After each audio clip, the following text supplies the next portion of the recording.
찬송가 425장입니다.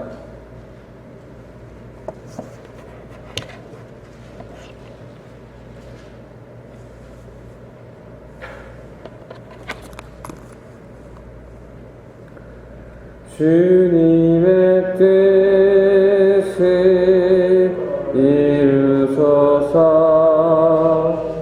고요한 주에 기다리니 주님과 같이 날 믿으사 주님을 항상 만드소서. 주님의 뜻을 이루소서. 주님 발 앞에 엎드리니 나의 맘속을 살피시사 주님을 위해 하옵소서. 주님의 뜻을 이루소서. 병들어 몸이 피곤할 때 권능의 손을 내게 펴사 강건케 하여 주옵소서. 주님의 뜻을 이루소서. 온전히 나를 주장하사 주님과 함께 동행하는 만민이 하게 하옵소서. 아멘. 하나님 감사합니다. 지난 하루도 또 오늘도 하나님께서 또 우리를 지켜주시고 또 함께해 주시고 사랑해 주시기 때문에 또 생명을 연장시켜 주셔서 또 이 아침 하나님을 기억하며 하나님께 우리의 마음을 표현하기 위해 이 자리에 나오게 하심을 너무나 감사합니다. 하나님께서 연장시켜 주신 이 하루 오늘도 온전히 나를 주장하셔서 주님과 함께 동행하는, 그래서 많은 사람들이 내가 그리스도인임을 알게 하는 그런 귀한 하루 될 수 있도록 인도하여 주시옵소서. 감사합니다. 예수님 이름으로 기도드립니다. 아멘. 오늘 우리에게 주신 하나님의 말씀 레위기 5장 14절에서부터 6장 7절까지의 말씀입니다.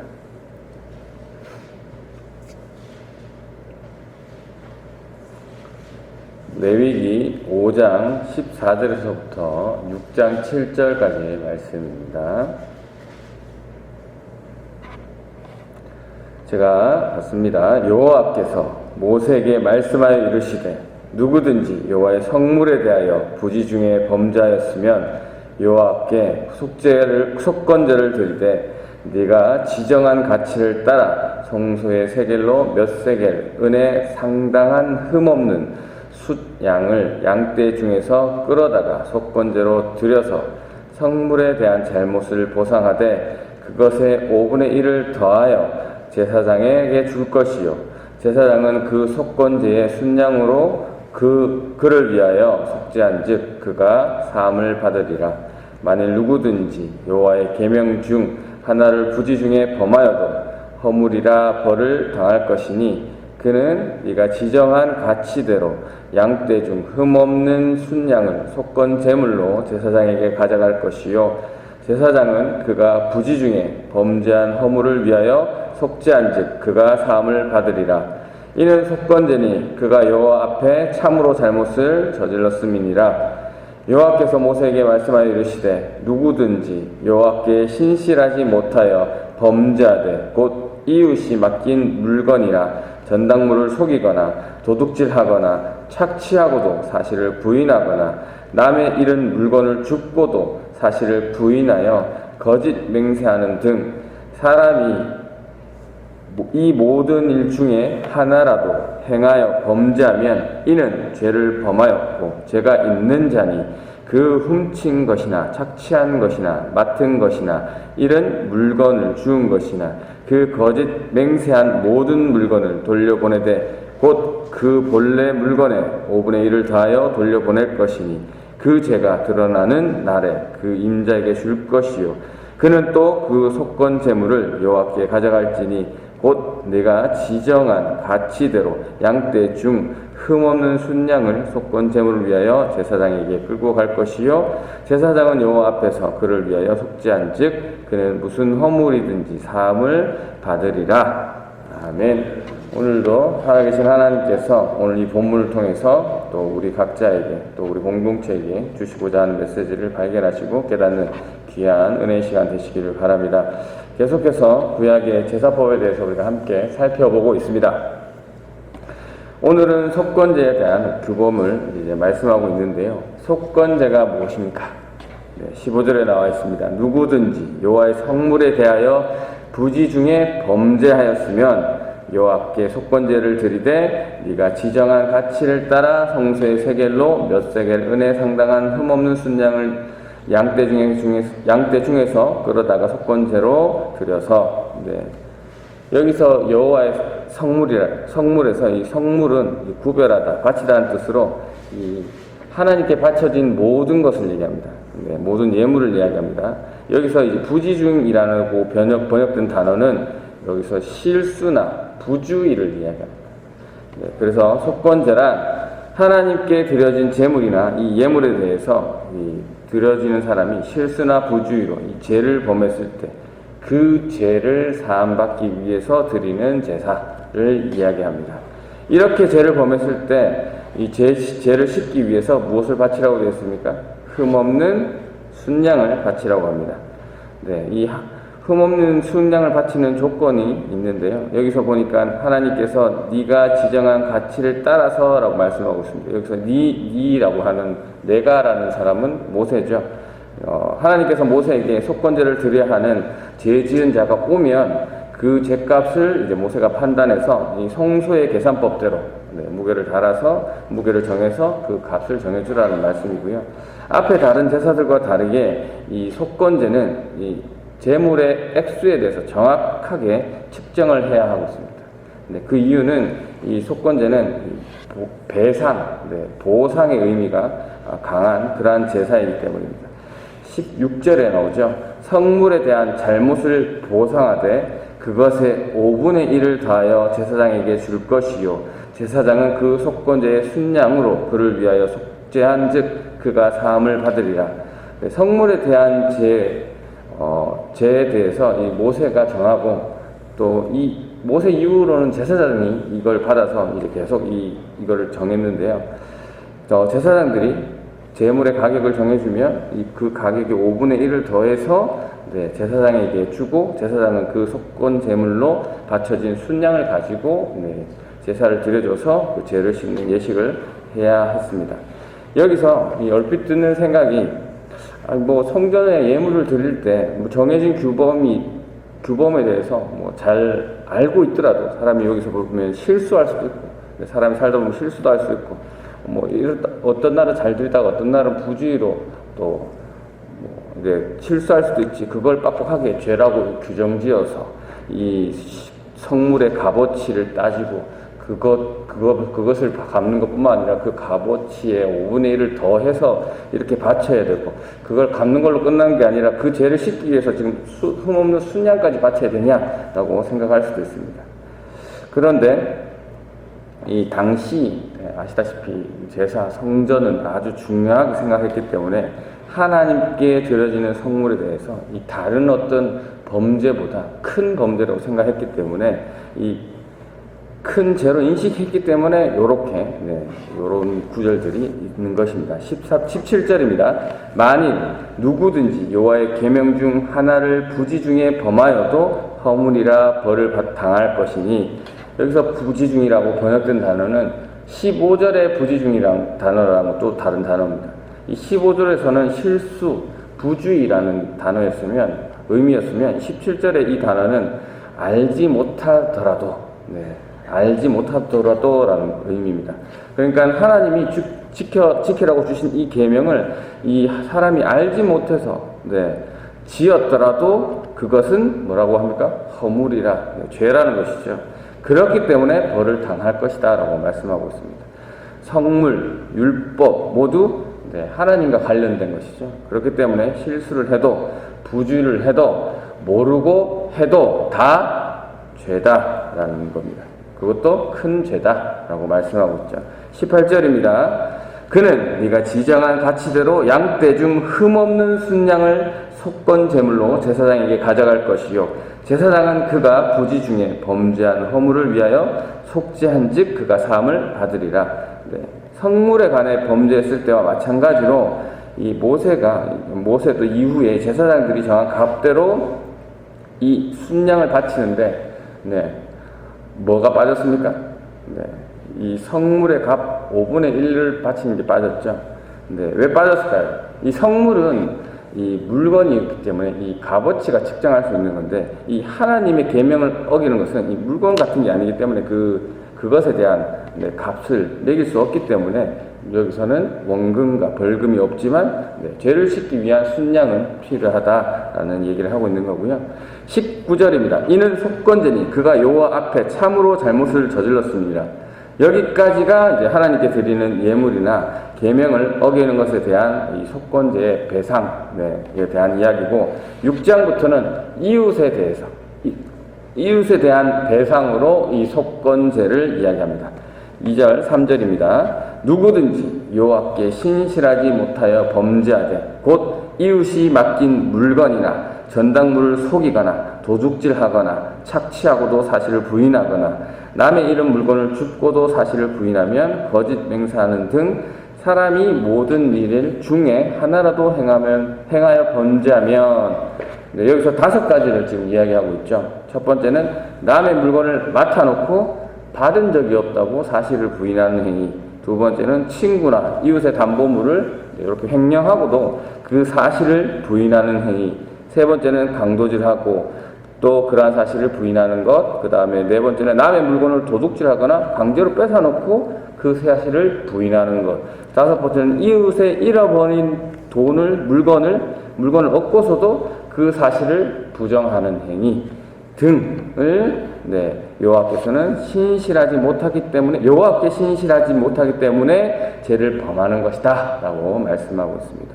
이런 죄를 범하는 자는 어떻게 행동하라고 합니까? 4절에 보니까 훔친 것이나 착취한 것이나 맡은 것이나 이런 물건을 주운 것이나 5절에 거짓 맹세한 모든 것을 돌려보내줘라. 그리고 그 본래 물건값의 5분의 1을 더하여 돌려줘라. 그리고 앞에 성물에 범죄했던 것과 마찬가지로 원금 플러스 5분의 1의 벌금을 내라고 하고 그리고 이것을 또 언제 배상해야 되는지, 언제 보상해야 되는지를 나옵니다. 5절 하반절에 보시면 그 죄가 드러나는 날에 그 임자에게 줄 것이요 라고 얘기하고 있죠. 여기서 그 죄가 드러나는 날은 언제입니까? 속건제물을 바치는 날입니다.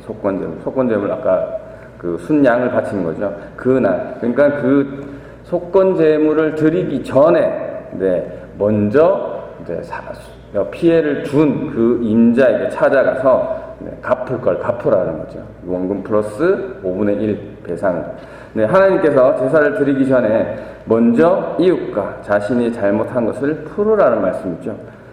이 말씀 우리가 잘 알고 있죠. 신약에서 예수님께서 산상수훈에서 누구든지 하나님께 예물을 드리려거든 먼저 형제와 화해한 후에 하나님께 예물을 드리는 것이 마땅하다라고 가르치신 거랑 일맥상통합니다. 먼저 화평을 하고 그리고 나서 하나님께 속죄의 제사를 드려야 된다라는 말씀이 6절에 또 나옵니다. 그는 또 그 속건제물을 여호와께 가질지니 곧 네가 지정한 가치대로 양떼 중 흠없는 순양을 속건제물을 위하여 제사장에게 끌고 갈 것이요. 이렇게 오늘 주신 말씀 정리하면서 묵상하겠습니다. 오늘 속건제란 3가지가 나왔죠. 하나님께 드린 성물에 대해서, 그리고 하나님의 계명에 대해서, 그리고 이웃에게 피해를 준 경우에 그 죄를 용서받기 위해서 드리는 제사가 속건제였습니다. 앞서 이제 계속 지난주에 보셨던 속죄제는 죄를 짓고 깨달았을 때 드리는 제사입니다. 네. 그런데 오늘 속건제는 부지중에, 네. 그러니까 부지중에 의미가 두 가지였죠. 실수로, 부주의로, 모르고 지은 죄에 대해서 드리는 제사였습니다. 전혀 그럴 의도가 없고, 그리고 실수로, 그리고 모르고 했다고 해도 그것이 어떠한 피해를 주었다면, 네, 죄라고 이 성경은 정확하게 말씀하고 있습니다. 모르고 그랬는데, 그럴 수도 있지. 맞습니다. 모르고 그럴 수도 있습니다. 하지만, 네, 그것은 죄입니다. 네. 가정에서, 우리가 일터에서, 또 교회에서 우리가 실수했거나, 또 전혀 그럴 의도가 없었더라도, 그것이 잘못인지 몰랐더라도, 네, 그것이 또 하나님에게나 아니면 상대방에게 상처나 피해를 줬다면 그것은, 네, 명백히 죄라는 것이죠. 네, 혹시 여러분 그런 적이 없는지 살피시고요. 하나님께 드리는 성물을 실수로 부주의로 다루는 것이 죄가 되는 이유는 다른 말로 그 하나님께 드린 그 물건, 그 예물이 거룩하다라는 뜻입니다. 거룩하다. 하나님께 바쳐지는 그 물건이 거룩함이 들어가 있는 이유는 뭡니까? 그 드려진 물건 자체가 거룩하기 때문입니까? 아니죠. 네. 그 물건 자체가 거룩하기 때문에 그것을 범죄라고 여기는 것이 아니라 그 물건을 받으시는 분이 완전히 거룩하신 분이기 때문에 그 드려지는 예물도 거룩해지는 것이죠. 마찬가지로 우리가 이 예배를 통해서 하나님께 올려드리는 모든 것들, 예를 들면 헌금, 또 우리가 기도, 찬양, 또 마음, 이런 것들이 그 우리의 마음 자체가 거룩하기 때문에 하나님께서 그걸 받으시는 게 아니고요. 네. 예배 받으시는 하나님이 완전히 거룩하신 분이시기 때문에 우리가 그 거룩하신 하나님 때문에 우리의 드려지는 것들이 거룩해서, 네, 하나님께서 받으시는 것이죠.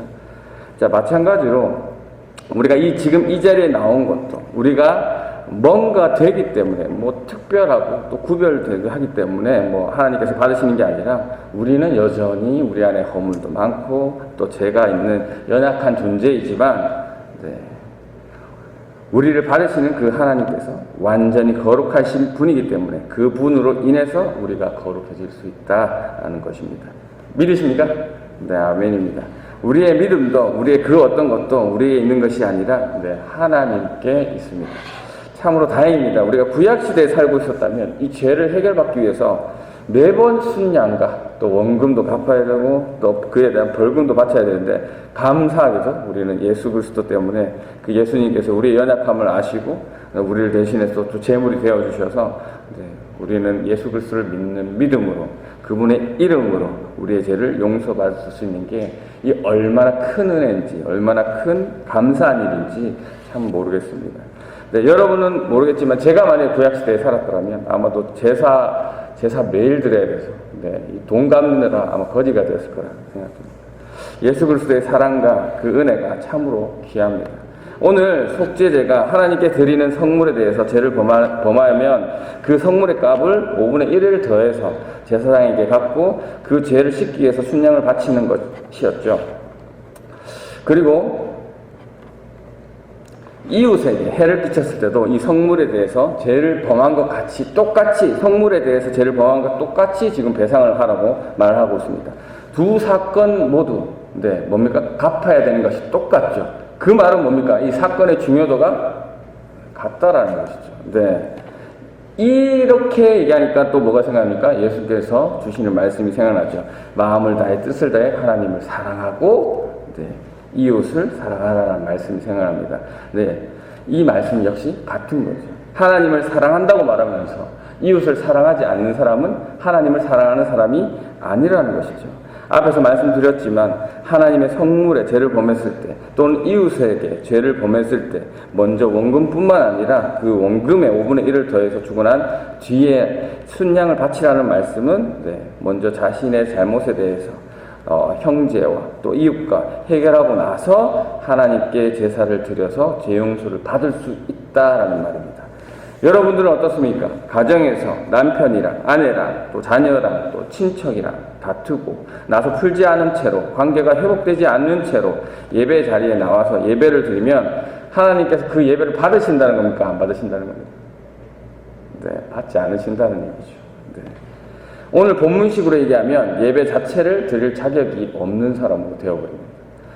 여러분이 예배 자리에 나올 때 이 법칙을 놓치지 않으셨으면 좋겠습니다. 예배당에 나와서 하나님께 찬양을 하고 기도하고 말씀을 듣고 하는 게 먼저가 아니라 가정에서 일터에서 다른 사람과 화평하고 좋은 관계를 유지하는 게 먼저라는 것입니다.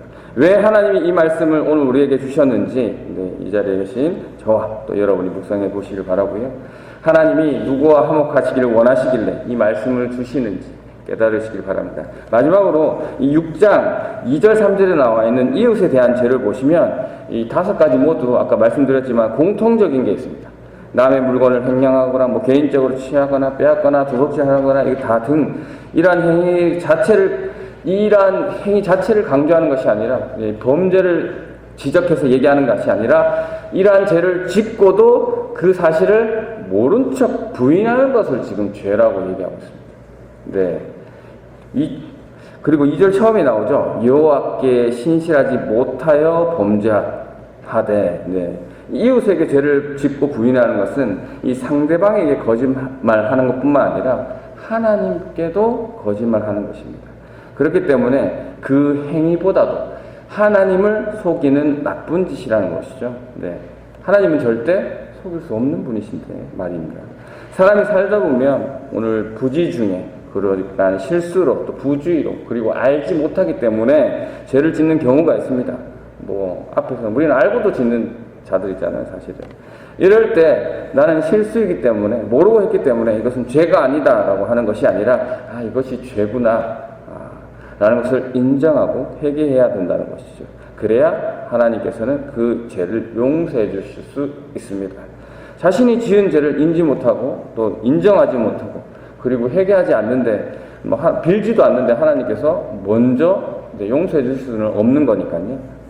바라옵기는 오늘 속건제를 함께 살펴보았는데 하나님께서 이 제사법을 통해서 오늘 나에게 주시는 메시지를 발견하시고 또 되돌이켜야 될 부분이 있다면 또 되돌이켜서서 오늘도 좀 더 믿음이 성숙해져가는 그리스도인으로서 그러한 하루를 살아내시는 저와 여러분 되시기를 주님의 이름으로 축원합니다.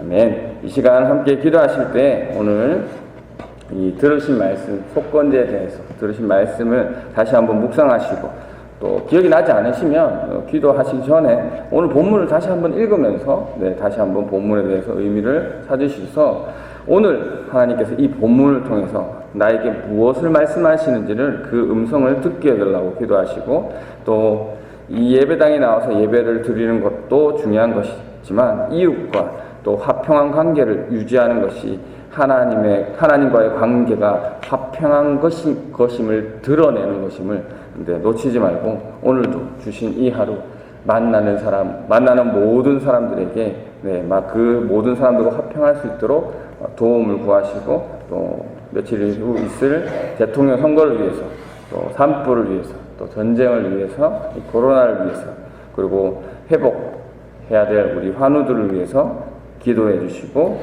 자유롭게 돌아가도록 하겠습니다. 기도하겠습니다.